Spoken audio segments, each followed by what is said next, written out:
안녕하세요. 오늘도 사연살롱을 찾아주셔서 감사합니다. 남편과 제가 만난 건 9년 전 봄이었어요. 당시 전 병원에 입원 중인 아빠의 병간호를 맡고 있었고 남편은 그 병원의 3년차 레지던트였죠.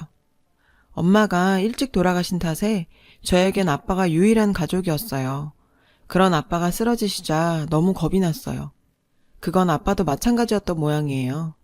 당신이 떠나시면 이 세상엔 사랑하는 딸 혼자 남게 되니까요. 그래서 아빠는 병상에 누워 계시는 와중에도 지인들에게 제 혼처를 부탁하셨죠. 덕분에 병실은 제 맞선 자리로 변했어요. 아빠의 연락을 받고 찾아온 지인들과 그들이 데려온 사익감 후보들이 늘어갔죠. 회사분들이 자주 드나들어서 남들한테 피해 안 주려고 1인실을 잡은 건데 병실을 맞선 장소로 쓰게 될 줄이야. 아빠, 여긴 호텔이 아니라 병원이야. 그러니까 제발 그만 좀 해. 아빤 환자야. 몸 추스릴 생각부터 해야지. 아빠 계속 이러면 나 평생 결혼 안 해. 결혼 안 하고 혼자 살 거야. 아빠를 이해 못하는 건 아니지만 그렇다고 마냥 그 뜻을 따를 수도 없으니까요. 그래서 병원에 있는 동안 몇 번이나 아빠와 크게 말다툼을 했고 그때마다 3층 정원에 나가 화단에 앉아 울곤 했죠. 그러던 어느 날이었어요. 그날도 아빠와 다투고 화단에 앉아 우는데 뒤편에서 인기척이 들리더라고요. 소리를 따라가 보니 아빠가 계신 병동 레지던트 선생이 있었어요. 무슨 일이 있었는지 땅이 꺼져라 한숨을 쉬며 먼 산을 바라보고 있더라고요.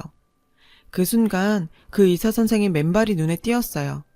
꽃샘추위가 가시기 전인데도 맨발에 파란 슬리퍼 차림이었죠. 그 맨발 때문이었어요. 그 발이 자꾸 신경 쓰여서 전 모른 척 갈 수가 없더라고요. 그래서 자판기에서 따뜻한 캔커피를 뽑아 그에게 다가갔어요. 제가 캔커피를 내밀자 절 보고 조금 놀란 것 같았어요. 민망해하는 것 같기도 하고 이건 뭐지? 하는 느낌 같기도 했죠. 감기 걸려요. 아직 날도 추운데 맨발로 다니면. 레지던트는 그제서야 자신의 발을 내려다보더군요. 그리곤 피식 웃었어요. 1102호 이병헌 환자 보호자시죠? 절 알더라고요. 골랐어요? 네? 뭘요? 남편감이요. 병실에서 선보는 것 같던데. 맙소사, 병원에 소문이 다 났던 거예요. 어찌나 얼굴이 화끈거리던지. 전 도망치듯 돌아섰어요. 그런데 전 어때요? 난 그쪽 마음에 드는데.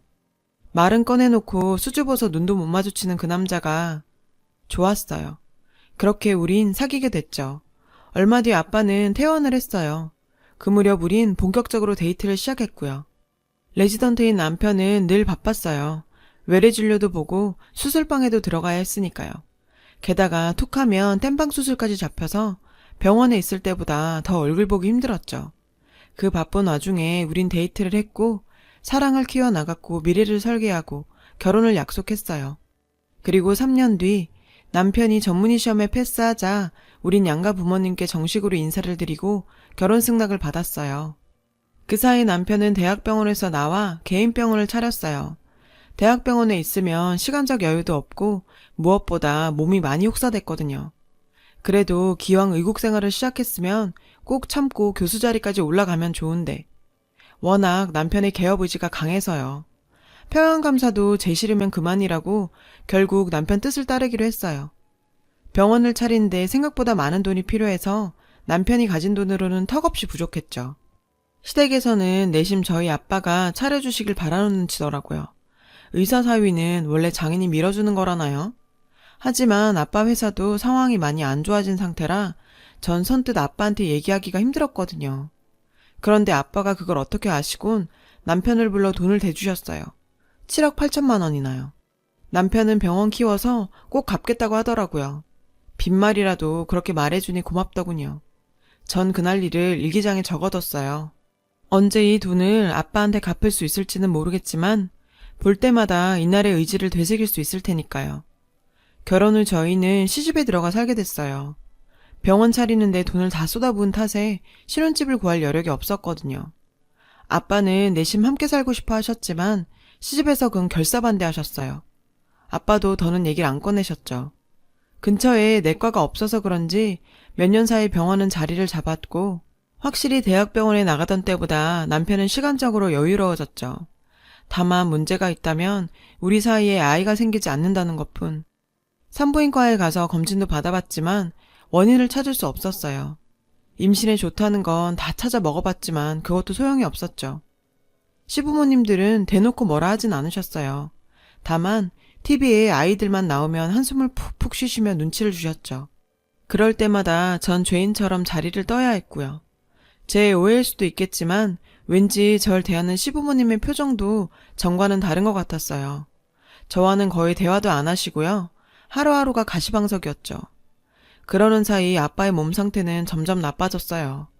어려워진 회사를 살리려 뛰어다니던 아빠는 몸을 돌보지 못했고 당뇨 합병증이 심해지면서 신장이 많이 나빠졌죠. 병원에선 복막투석을 해야 한다고 하는데 주변에선 복막투석을 받으면 2년을 넘기기 힘들다고 만류하더라고요. 하지만 어쩔 수 없었죠. 남편도 그 방법밖에 없다고 하니까. 결국 아빠는 배에 호스를 끼우고 매일 6시간에 한 번씩 투석액을 갈아주어야 했어요. 연세 드신 아빠 혼자 매일 잊지 않고 할 수 있을지 걱정이 됐죠. 간병인이라도 드리면 좋으련만 사실 그럴 형편이 안 되거든요. 틈틈이 제가 다니는 방법밖에는요. 그런 제 마음을 어떻게 알았는지 남편이 먼저 얘기를 하더라고요. 당신이 친정에 가 있는 건 어때? 아버님 건강도 그렇고 연세도 많으신 분을 그렇게 혼자 둘 순 없잖아? 자식이 없으면 몰라도 버젓이 있는데. 마음은 굴뚝 같았죠. 차마 말을 할 수 없었을 뿐이었죠. 결혼한 지 7년이 넘도록 아이를 갖지 못하는 처지에 친정아버지 병수발하러 친정에 가겠다는 말을 어떻게 하겠어요. 그런데 남편이 먼저 말을 꺼내주니 너무 고마웠어요. 시부모님들께서 남편의 말에 흔쾌히 절 친정에 보내주셨어요. 이럴 줄 알았으면 진작에 말씀드리는 건데 제가 그동안 시부모님들을 오해했었구나 생각했죠. 시부모님과 남편 덕분에 친정에서 지낼 수 있게 됐다고 하자 아빠는 시부모님 모시고 사는 사람이 그러면 안 된다고 하셨어요. 말은 그렇게 하셨지만 제가 친정에 가니 시집가기 전에 제가 쓰던 밥그릇과 수저 세트를 이미 꺼내놓으셨더라고요. 아빠가 회사를 떠나 계신 동안 회사는 결국 남의 손에 넘어가 버렸어요. 다행히 새 오너가 고용 승계를 약속해줘서 직원들은 별 탈 없이 회사에 남을 수 있었죠. 하지만 아빠는 상황이 달랐어요. 회사를 살리려고 사비를 털어 왔던 탓에 집도 은행에 담보로 잡혀있는 상태였어요. 당장 치료비에 생활비조차 버거운 처지였죠. 결국 전 남편한테 부탁을 하러 병원을 찾아갔어요. 그런데 어머 사모님 다낭에서 벌써 오신 거예요? 저를 본 막내 간호사가 대뜸 이러지 뭐예요? 제 표정을 보고 뭔가 잘못됐다는 걸 직감한 수간호사는 저를 탕비실로 데려갔어요. 사모님 제가 하는 말 원장님께 비밀로 해주세요. 지금 원장님이랑 가족분들 다낭으로 가족여행 떠나셨어요. 저희 언니가 여행사에 있거든요. 원장님이 부탁하셔서 제가 예약을 해드렸는데 분명히 5분 좌석이었고요. 임신 축하 기념 가족여행이라고 해서 당연히 여자분 이름이 사모님인 줄 알았죠. 충격적이었어요. 임신 축하? 가족여행이라니? 도대체 누가 임신을 했다는 거죠? 수간호사로부터 항공 스케줄을 전해들은 전 며칠 뒤 귀국 날짜에 맞춰 공항으로 나갔어요. 다낭발 항공기가 도착하고 입국장 문이 열리자 남편과 시부모님 시누이와 낯선 여자가 나왔어요. 여자는 배가 살짝 나온 게 딱 봐도 임산부 같았어요. 시어머니는 시종일관 그 여자를 챙기느라 여념이 없었죠. 여보! 순간 남편과 시집 식구들은 절 보자 귀신을 본 것처럼 놀랐어요. 저랑 눈도 못 마주치고 안절부절이었죠. 딱 한 사람, 그 여자만 빼고요. 당신이 여기 어떻게? 아버님은 어쩌고 여기로 온 거야? 남편은 그 와중에도 아빠 얘기를 꺼내 화제를 돌리려 했어요. 그건 내가 물어야 할 것 같은데? 다들 어디 다녀오세요? 그리고 이분은 누구세요? 그 여자는 저를 보자 재밌다는 듯 씩 웃더군요. 그러더니 배를 움켜쥐며 아야, 배가. 그러자 남편과 시집 식구들은 누가 먼저랄 것도 없이 여자를 부축해 공항을 빠져나갔어요. 기가 막혔죠. 마치 저는 안중에도 없는 것처럼 말이에요. 집에 도착하자 시집 식구들은 공항에서와는 180도 다른 모습으로 변했죠. 마치 모든 게 제 잘못에서 비롯된 것처럼 자신들의 행동을 합리화했어요. 막말로 네가 애만 낳았어 봐. 우리가 이렇게까지 했겠니?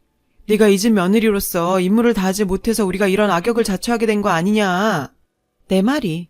솔직히 올케가 우리 집에 와서 한 게 뭐 있어요. 살림을 잘하기래 애를 낳기래. 솔직히 언닌 좀 반성해야 돼. 잠자코 앉아 계시던 시아버지는 피곤하시다며 방으로 들어가 버리셨어요. 남편은 병원에서 호출이 왔다며 공항에서 바로 병원으로 가버렸고요.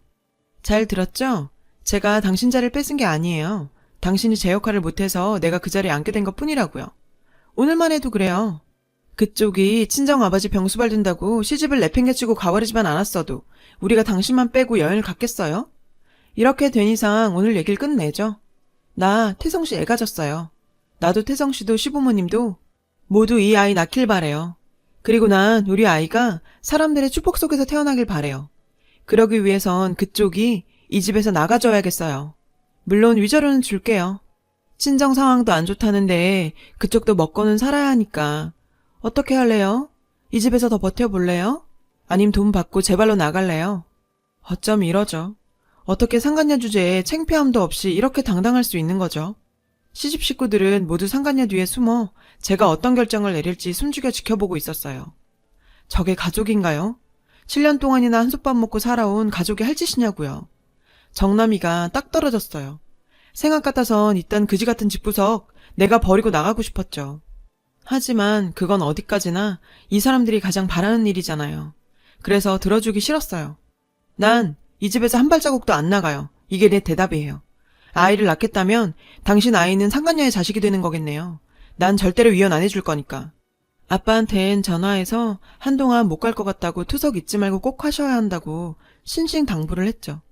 걱정이 됐지만 그렇다고 내 자리를 비우고 나갈 수도 없는 일이 생겨버렸습니다. 밤에 남편이 왔길래 얘기 좀 하자고 했어요.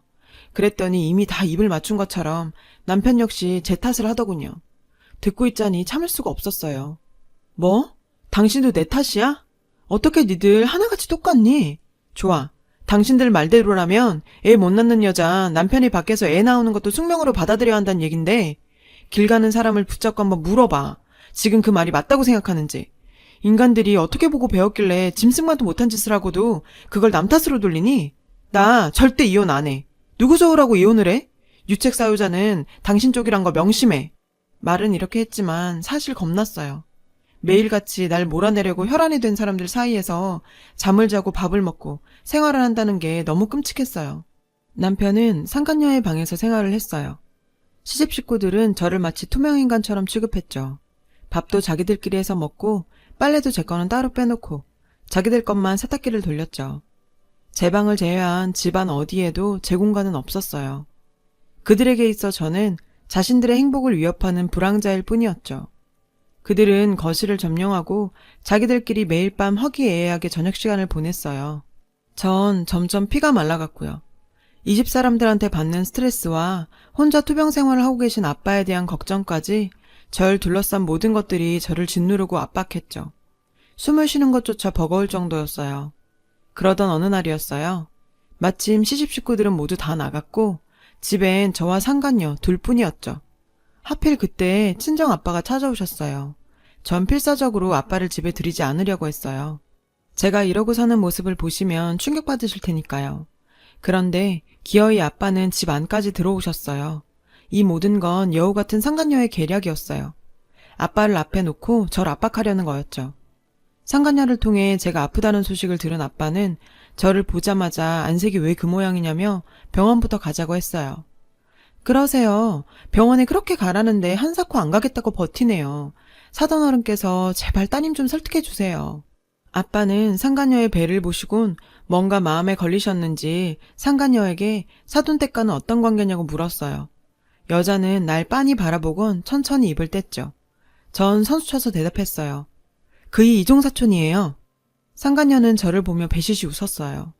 아빠 몸도 안 좋으신데 이런 일까지. 그 순간 전 다 내려놔야겠다고 생각했어요. 아빠를 모시고 그곳에서 나왔습니다. 그 집에서 그렇게 보낸 시간들이 허무하게 느껴졌지만 저도 버틸 만큼 버텼고 많이 지쳤습니다. 저녁에 남편을 만났어요. 그리고 원하는 대로 이혼을 해주겠다고 말했죠. 대신 위자료를 달라고 했어요. 전 아빠한테는 비밀로 한 채 5천만 원을 받는 조건으로 이혼을 했어요.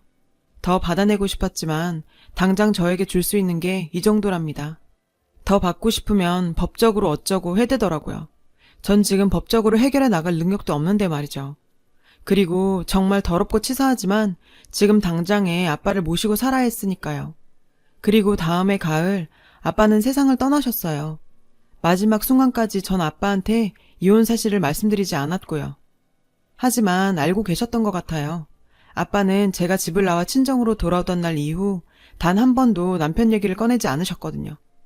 전 집을 정리하고 남은 돈으로 월세방을 구해 이사를 했어요. 그리곤 근처 피아노 학원에 강사로 취직을 했죠. 대학원 졸업 후 너무 오래 손을 쉬긴 했지만 그래도 아직은 아이들 가르치는 정도는 되더라고요. 학원에서 아이들과 있다 보니 시간이 금세 지나갔어요. 몇 년 동안 받았던 정신적인 스트레스도 아이들과 웃고 떠들면서 많이 나아졌고요. 어느새 약 없이도 생활이 가능한 정도가 됐죠. 벌이가 그리 넉넉하진 않았지만 내 한 입 정도는 채우고 살 정도는 됐어요. 사실 동네 학원이라는 게 그래요. 학부모들 사정 봐줘야 원생을 유지할 수 있거든요. 피아노 학원도 마찬가지예요. 그래서 부모의 퇴근이 늦는 아이들은 학원 업무가 끝나고도 봐주곤 하죠. 그런 의미에서 예슬이는 단골 손님이었어요. 엄마 없이 아빠 손에서 자라는 터라 딱히 예슬이를 봐줄 사람이 없거든요. 예슬이 아빠는 뭐가 그렇게 바쁜지 늘 헐레벌떡 뛰어다녀요. 양복을 입고 다니는 걸 보면 회사원 같기는 한데 주말도 따로 없이 늘 바쁘게 다니더라고요. 예전에 아이 돌보미를 들였다 좋지 않은 일이 있었나 보더라고요. 그 후 사람을 들이는 게 쉽지도 않고 예슬이가 예민한 반응을 보인다네요. 그리곤 학원에 와서 예슬이를 데려갈 때마다 늘 고개 숙이며 죄송하다는 얘기를 해요.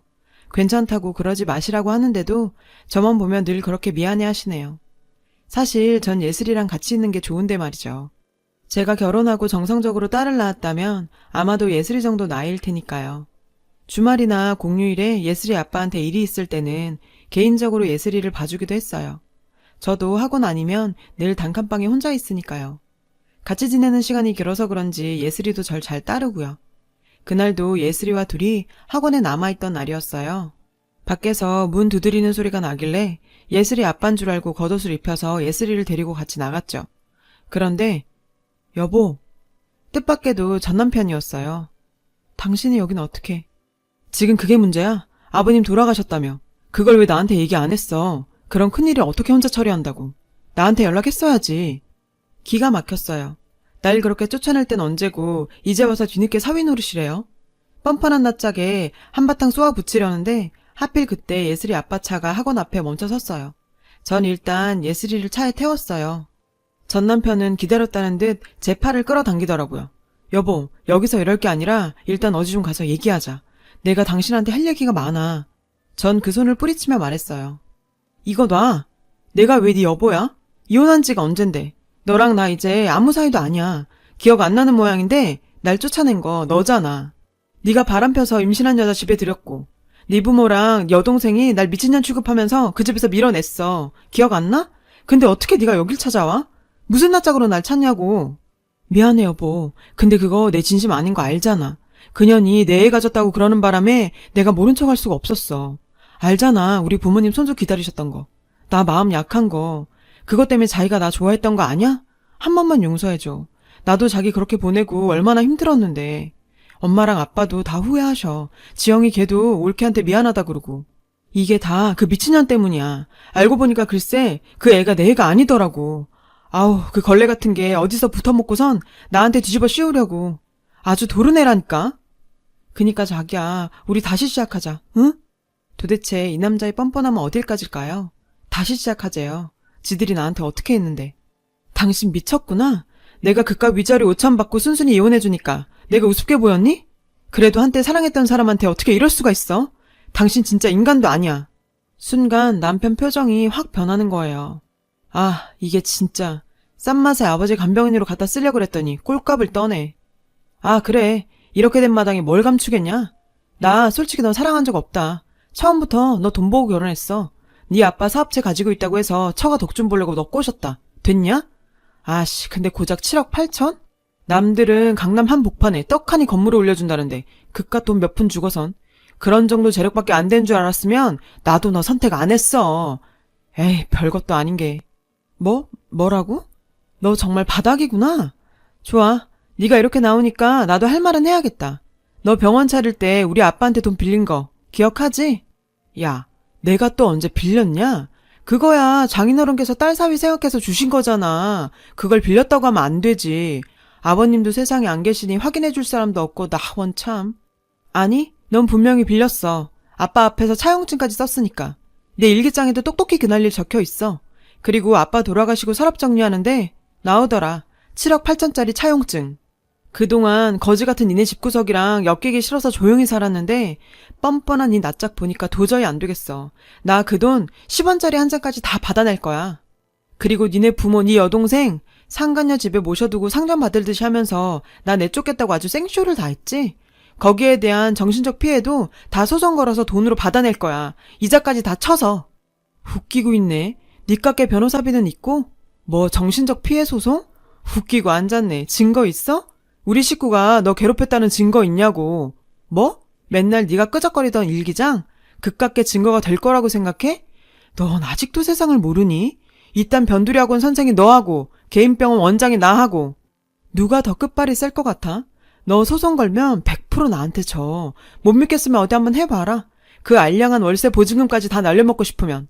맞아요. 예전에도 그 돈 돌려받고 싶지 않았던 건 아니지만 다시 달라고 법적으로 처리할 정신도 재정적 능력도 없었죠. 그건 지금도 마찬가지네요. 전 남편은 뜬금없이 찾아와 제 속만 뒤집어 놓고 갔어요. 이런 남자를 위해 내 인생을 바쳤나 생각하니 기가 막히고 제가 참 바보처럼 느껴졌어요. 알고 보니 남편의 상간녀는 딴 남자의 아이를 가진 제 남편의 아이라고 속였던 모양이에요. 눈치가 빨랐던 남편은 상간녀 모르게 아이의 유전자 검사를 했고 자신의 아이가 아니라는 걸 알게 된 거죠. 하지만 이미 상간녀는 애까지 버리고 집을 떠난 후였어요. 집안이 발칵 뒤집어졌겠죠. 상간녀를 철석까지 믿었던 시어머니가 상간녀 말을 믿고 펀드에 투자한다고 집을 담보로 대출을 받았던 모양이에요. 그 돈을 상간녀가 들고 튄 거죠. 그 와중에 충격으로 시아버님은 쓰러지시고 애는 하루 종일 빽빽 울고 상황이 이렇게 되고 보니 시댁에서 남편을 시켜 절 데려오라 그랬나 봐요. 애 키우고 아버님 병수발 될 사람이 필요했던 거죠. 절 살살 달래서 데려다 쓸 생각이었던 거죠. 이 얘기를 어떻게 들었는지 아세요? 수간호사한테요. 병원 간호사를 지집 종부리듯 집까지 불러서 아버님 간병을 시켰더라고요. 정말 소름 끼치게 지독한 인간들이죠. 며칠 뒤 예슬이 아빠가 학원으로 찾아왔어요. 소송을 걸자더군요. 무슨 소리냐고 했죠. 꼭 드리려고 한 건 아닌데 그날 전 남편분과 하신 얘기 다 들었습니다. 알고 보니 예슬이 아빠는 회사원이 아니라 변호사였더라고요. 나중에 인터넷에 이름을 쳐보니 유명한 로펌의 변호사더라고요. 그래서 그렇게 늘 바빴나 봐요. 예슬이 아빠는 자신이 무료로 변호를 맡아주겠다고 했어요. 그동안 저한테 많이 고마웠다면서. 일단 차용증과 통장 이체 내역 그리고 제 일기장까지 모두 증거로 카피본을 만들어두라고 하더군요. 진짜 10원짜리 하나까지 다 받아주겠다고요. 그렇게 소송이 시작되고 얼마 뒤 전 시집 식구들이 저를 찾아왔어요. 울고불고 매달리며 소송을 취하해달라고 싹싹 빌더군요. 할 테면 해보려고 뻗대던 전 남편도 예슬이 아빠가 제 변호를 맡았다는 얘기를 듣곤 꼬리를 내리더군요. 업계에서 예슬이 아빠 소문을 들었나 봐요. 여보, 부탁이야. 예정을 생각해서라도 소송 취하해주라. 취하만 해주면 내가 자기 생활비조로 매달 돈도 보내줄게. 응? 전 싫다고 했어요. 당신들이 내게 했던 비열하고 치졸한 행동들 모두 돈으로 받아낼 거라고 했죠. 그리고 앞으론 당신들을 봐도 투명인간 취급할 거라고요. 당신들이 나한테 그랬던 것처럼 똑같이요. 아직 재판이 끝나지 않아서 결과를 얘기할 순 없지만 이 정도 증거 자료면 패소할 확률은 적다고 하더라고요. 모르긴 해도 아빠가 빌려준 돈 이외에도 엄청난 액수의 위자료를 받을 수 있을 거라고요. 승소 판결이 나면 예슬이 아버님께도 보답을 해드려야겠네요. 그리고 아빠 산소에 가서 술 한잔 따라 드려야겠어요. 이제 걱정하지 마시고 그곳에선 편히 쉬시라고요. 평생 저만 보고 사신 아빠를 위해서라도 잘 살아보려고 합니다. 제 사연을 들어주셔서 감사합니다. 여러분, 사연 댓글에 응원과 현명한 조언 부탁드려요. 좋아요와 구독은 저에게 큰 힘이 됩니다. 오늘도 좋은 일 가득하세요.